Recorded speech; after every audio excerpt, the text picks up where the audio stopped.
अब मेरे साथ एक और खास मेहमान भी हैं, अमीशा वोरा। एक बार मैं उनसे भी जोड़ूंगा और उनसे भी जरा बातचीत करूंगा। अमीशा जी, बहुत बहुत शुक्रिया आज समय देने के लिए।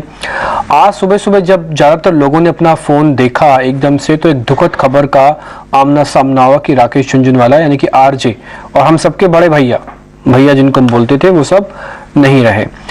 आपका कोई एक्सपीरियंस जो आप साझा करना चाहें आज? वो इसलिए मैं आपसे पूछ रहा हूं क्योंकि आप भी उनसे लंबे समय से कनेक्टेड रही होंगी, बहुत बार चर्चा हुई होगी इन्वेस्टमेंट को लेकर, शेयर्स को लेकर। कोई ऐसी सीख जो आपने उनसे सीखा और आपको लगा कि हाँ, ये है राकेश झुंझुनवाला की सबसे इंपॉर्टेंट पॉइंट और ये हम सबको भी जाननी चाहिए, हम सब भी उसी कतार में है जानने की।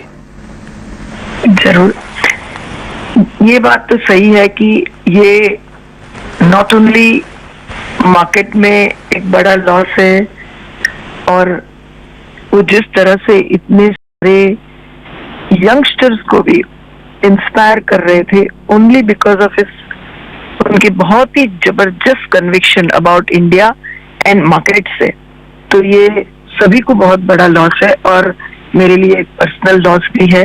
हम सब भी उनको भैया कहते थे और वो मेरे भैया थे भी, तो ये पर्सनल लॉस भी है। ऐसे भी ये सुनकर बहुत सारी यादें ताजा हो गई और सभी बिताए हुए पल आपके सामने से गुजर रहे हैं। पर मैं एक खास कहूंगी कि जब भी हम कोई एक्सपर्ट रोड शो करते थे, मतलब कि सपोज आरबीआई के एक्स गवर्नर है या तो इंडिया के डिफेंस के कोई वेरी सीनियर एक्स पर्सन है, या तो कोई ऐसे ही ग्लोबल इकोनॉमिस्ट है, जो भी रोड शो करते थे तो भैया जरूर उसमें मिलना चाहते थे। और वो फिर उन्हीं की ऑफिस में राधा किशन जी है कि निमेश भाई है कि सभी को बुला लेते थे उनसे मिलने को। चालू तो ऐसे होता था जैसे कि एक्सपर्ट अपना ओपिनियन देने वाले हैं, बट जनरली ऐसा होता था कि वो कोई भी सब्जेक्ट हो, वेदर रूरल इंडिया हो, एग्री हो, डिफेंस हो, जियोपॉलिटिकल हो, इकोनॉमिक्स, इन्फ्लेशन, हर एक में भैया का खुद का एक इंडिपेंडेंट व्यू था, रहता था, उतना वेल रेड थे। एंड डिस्कशन आगे बढ़ते बढ़ते एक पॉइंट ऐसा ही होता था कि एक्सपर्ट उसको पूछता था, अच्छा बताइए राकेश जी आपका क्या व्यू है। तो इतने वो वेल रेड थे and over and above that उनका वो सभी चीजें जो इकोनॉमी एंड मार्केट्स पे इम्पैक्ट करती है उस पे भी उतना व्यू था। एंड उसीलिए वो मार्केट की ज्यादा करके सब चाल को बहुत अच्छी तरह से कैच कर सकते थे। जैसे अभी अभी लास्ट 2 महीने में भी उनकी तबीयत काफी अच्छी नहीं थी और मैं हॉस्पिटल में भी कभी कभी मिलने जाती थी, तो वो सिचुएशन में भी 15,000 मेरे ख्याल से 600 के करीब की निफ्टी थी और बोला कि क्या व्यू है हमेशा तेरा। तो मैंने बोला भैया आप ठीक नहीं हो, थोड़ा टाइम ही दे देगा मार्केट, आप ठीक हो जाए तब तक तो साइडवेज रहेगा। नहीं, मैंने आज पोजीशन लिया है, मैंने आज 1000 करोड़ का पोजीशन क्रिएट किया है, तो देख लेना यहाँ से वन वे होगा। एंड वो इतना फोकस्ड रहते थे, सुबह 5:30-6 बजे हो कि रात का 9 बजे हो, वेदर कोई न्यूज हो, इंफॉर्मेशन हो, वो इतने रिसेप्टिव थे लेने और अपना व्यू फॉर्म करने के लिए। और हम सबको पता है कि अभी भी, और एक बहुत इम्पोर्टेंट बात बोल के गए कि ये नेक्स्ट 10 साल तो देख लेना इंडिया का है।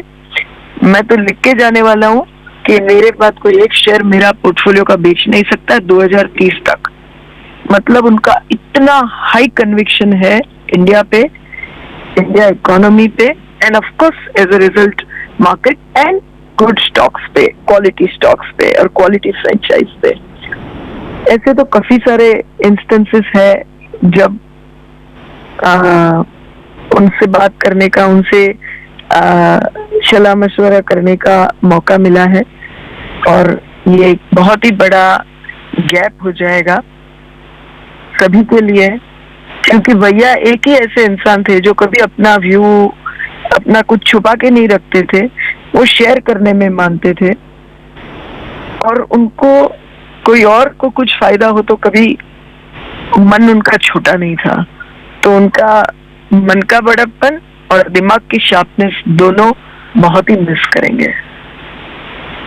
बिल्कुल ठीक कह रहे हैं अमीशा जी। इसलिए आज सुबह सुबह जो देश के प्रधानमंत्री ने जो ट्वीट किया तो उन्होंने बाकायदा ये भी लिखा कि राकेश झुंझुनवाला तो दूरदर्शी थे। जो अभी आप बात कह रहे हैं कि भारत को लेकर वो काफी बुलिश है, यही जब वो पहली बार प्रधानमंत्री से मिले थे हाल में तो तस्वीरें भी सामने निकल के आई थी। तब भी वो यही बात कह रहे थे कि one and only Rakesh Jhunjhunwala जो कि भारत की स्ट्रेंथ और कैपेबिलिटीज को जानते हैं। आज जिन लोगों ने भी, चाहे वो राजनीतिक जगत से हो, कॉर्पोरेट जगत से हो या फिर वो स्टॉक मार्केट से जुड़े हों, सबने जब अपने साझा कर रहे थे अपने बयान, अपना एक्सपीरियंस शेयर कर रहे थे, सभी लोगों का ये कहना था कि पैसा तो बहुत लोगों ने कमाया, लेकिन जो रसूख, जो एक पोजीशन होती है, जो एक आदर सम्मान होता है, जो एक मार्केट में एक स्थिति होती है, एक पोजीशन होती है, वो राकेश की जो थी वो शायद ही भी कोई कमा पाए। हमारे साथ राठी जी भी बने हुए हैं। राठी साहब, ये बात बिल्कुल ठीक है कि वो डाउन टू अर्थ भी थे और ये बात हमने तस्वीरों में भी देखी है क्योंकि वो बहुत सरल थे। वो जो एडवाइस कर रहे थे ना, वो एक आम आदमी को भी समझ में आता था और वो जो 5,000 8,000 करोड़ फंड को मैनेज कर रहे उस फंड मैनेजर को भी समझ में आता था। तो इतनी सरलता से अपनी बात रखते, जैसे अमीशा जी भी बता रही हैं। एक चीज हमको और उनके जीवन चरित्र से मिलती है कि वो सही मानों में कर्मयोगी थे। थोड़ी देर पहले हम एक बाइट सिखा रहे थे उनकी पुरानी, जिसमें वो ये कह रहे थे मैं अपनी आखिरी सांस तक काम करूंगा, और हुआ भी। आज से 10 दिन पहले उन्होंने आकाशा को लॉन्च किया और आज वो हमारे साथ नहीं है, उनका शरीर हमारे साथ नहीं है। तो एक सही मानों में वो कर्मयोगी भी थे।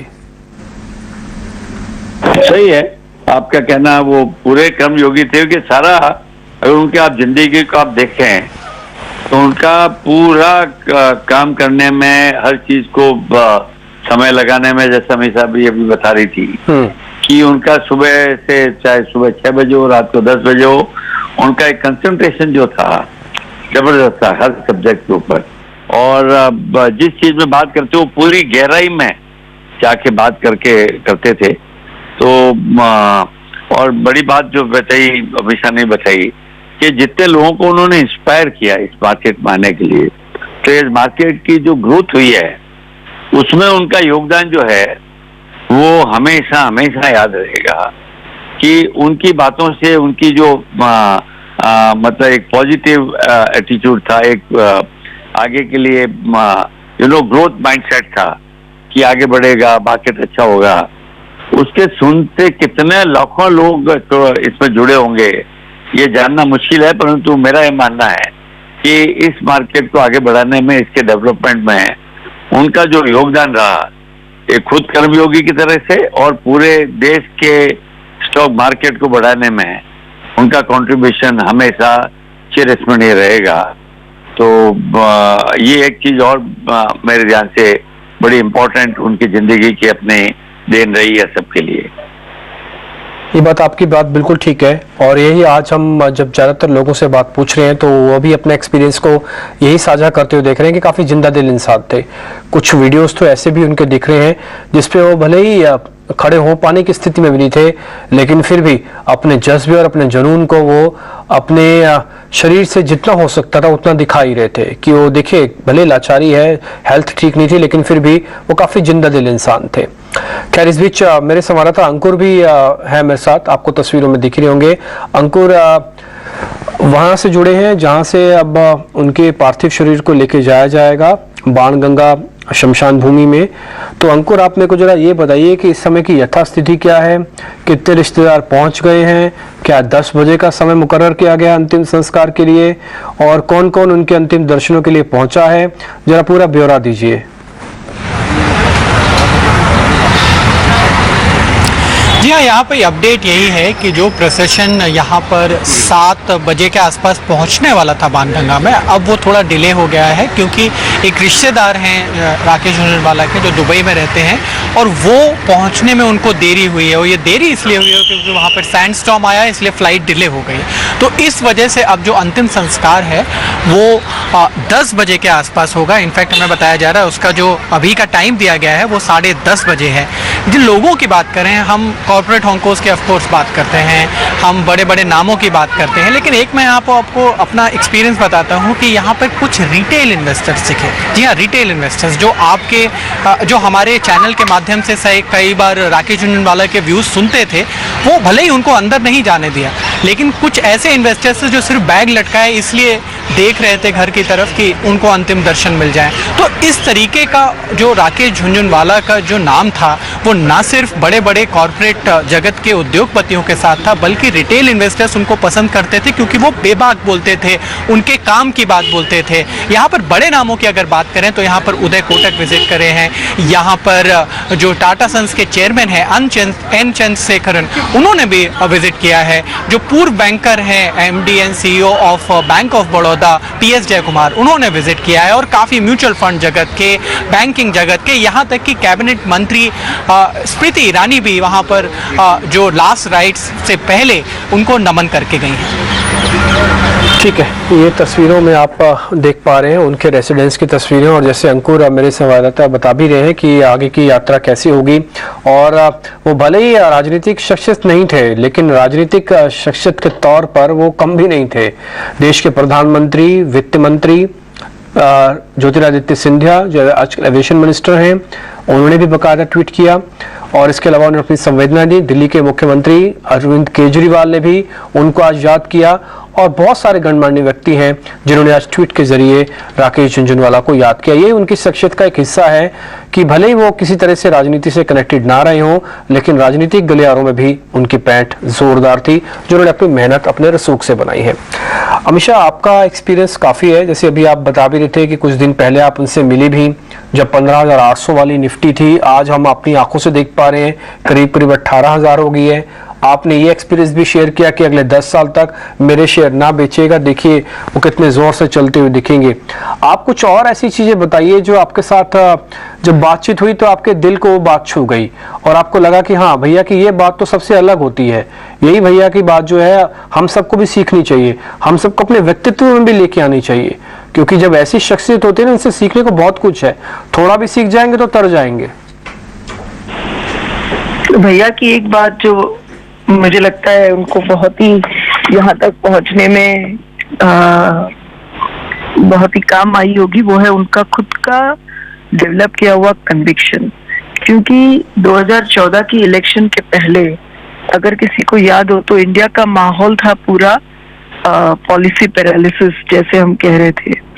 एंड वो 2008-9 के पूरे लेमन ब्रदर क्राइसिस के बाद एकदम साइडवेज ग्रोथ हो रहा था एंड मार्केट्स भी कहीं नहीं जा रहे थे। वो 2012-13 की सबसे बड़ी मंदी चल रही थी और तभी चांसेस थे कि मोदी जी के प्राइम मिनिस्टर कैंडिडेट के लिए पोजीशन करके बीजेपी पोजीशन करेगा। और तभी मुझे याद है कि लगातार ऑलमोस्ट 6 मंथ्स के लिए स्टेट वाइज भैया के पास स्टेट वाइज कॉन्स्टिट्यूंसी वाइज कौन कहाँ खड़ा रहेगा, वो एक एक कॉन्स्टिट्यूंसी में क्या वोट परसेंटेज किसको जा सकते हैं और इसलिए कितनी सीट से बीजेपी जीत सकती है, वो पूरा डिटेल एनालिसिस था। और उसके बेसिस पे इतनी घोर मंदी में जब इकोनॉमी भी काफी ठीक नहीं कर रही थी, तब उनका व्यू था कि यहाँ से वन साइडेड मार्केट चलेगा। और मतलब कि उनका व्यू खाली इंटरेस्ट रेट या कंपनी के प्रॉफिट्स पे नहीं रहता है, उनका व्यू रहता है कि how people's mood will also swing in and how election results can also come. और उसमें भी उतना ही डिटेल एनालिसिस ही करते हैं जो नॉर्मली करना डिफिकल्ट होता है। एंड फिर वही रिलेटेड हर एक एक्सपर्ट को मिलते रहते हैं टू गेट मोर इन्फॉर्मेशन और see if and every time वो मिलते थे। तभी तो वो माहौल नहीं था कि इतनी जबरदस्त सीट से बीजेपी आएगी और भैया तो अपना व्यू बोलते ही थे। तो सामने वाला बोलता था कुछ भी नेगेटिव तो खुद 2 सीट बढ़ा ही देते थे कि चल अच्छा तुझे लगता नहीं आएगा, ठीक मैं बोलता हूँ 2 सीट ज्यादा ही आएगा। तो डबल कन्विक्शन से वो खड़े रहते थे अपने व्यू पे। एंड ये कोई ओरली सट्टे में किया हुआ व्यू नहीं होता था, एब्सोल्युटली डिटेल्ड वर्किंग रहता था उसके पीछे। Of course, at the end of it, it is still a view. तो हमेशा कहते थे I reserve my right to be wrong, but generally ऐसा मौका कम होता था। तो एक तो चीज डेफिनेटली है कि ब्रॉडर चीजों पे भी जबरदस्त व्यू एंड डिटेल काम करते थे। और दूसरी ऐसी एक बात याद आ रही है कि इतने बड़े इतने कैपेबल इंसान होने के बावजूद जब अपने घर पे पार्टी रखते थे और बुलाते थे, तब उनका ध्यान सब पे रहता था कि किसने खाया कि नहीं, या तो किसी ने डांस किया कि नहीं, या तो किसी को कुछ अच्छा लगे ऐसा क्या। तो जितना शार्प दिमाग था उतना ही बड़ा उनका दिल भी था। और वो तो हमेशा कंपटीशन रहेगी जज करने की कि दिल बड़ा था या दिमाग ज्यादा शार्प था, क्योंकि वो बहुत ही अच्छे इंसान भी थे। बिल्कुल, ये खैर एक अच्छे इंसान की एक पहचान भी होती है कि वो दूसरों का ज़्यादा ध्यान रखते हैं, भले ही अपनी सेहत का वो किसी तरह से उससे जूझ क्यों ना रहे हो। अमीशा, बहुत बहुत शुक्रिया, आज आपने समय दिया हमको, अपने एक्सपीरियंस शेयर किया, अच्छा लगा हमको भी सुन के। और राठी साहब, आपका भी बहुत बहुत शुक्रिया, आज आपने समय निकाला, हमसे बातचीत की और अपना एक्सपीरियंस आज आपने हमारे साथ साझा किया, इसके लिए बहुत बहुत शुक्रिया। ये जो तस्वीरें हम आपको फिर से दिखा रहे थे।